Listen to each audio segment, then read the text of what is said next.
கடைசியா என்னென்ன பார்த்தோம் நம்ம? வசனங்கள்லாம் பார்த்தோமா? வசனம் கரெக்டாக சொன்னீங்களா? ஒவ்வொருத்தவங்களுக்கும் ஒவ்வொரு வசனம்லாம் கிடைச்சிச்சுல, சரியா? அந்த வசனங்கள்லாம் மனசுல வச்சுங்க, ஞாபகத்துல வச்சுங்க.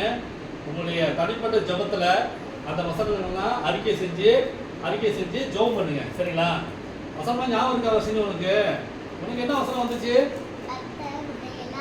கர்த்தர் உன்னை எல்லா தீங்குக்கும் விலக்கி பாதுகாப்பார் அப்படின்னு வந்துச்சு. சொல்லி உன்னை கண்மலை தேடினால் உன்னை திருப்தி ஆக்குவேன், அதுதானே? சரி, ஓகே, வெரி குட். இந்த மாதிரி வசனங்கள் ஒவ்வொன்றையும் நீங்க என்ன பண்ணக்கூடாது, மறக்க கூடாது. உங்களுக்கு என்ன வசனம்? என்னது? மறந்துட்டியா? சரி, உனக்கு என்ன வசனம் வந்துச்சு? எனக்கு வந்து உன் சந்ததியை பெருக பண்ணுவேன். பாருங்க, டேய் அப்பா, சூப்பர். வாக்குத்தத்தம்னா எல்லாத்துக்கும் கிடைச்சிச்சு, சரிங்களா? ஓகே, அந்த வசனத்தை உட்காருங்க. நான் உன்னை ஆசீர்வதித்து உன் சந்ததியை பெருக பண்ணுவேன். சரி, இது எல்லாம் ஏசப்பாவுடைய ஆசீர்வாதம். சரி, ஓகே.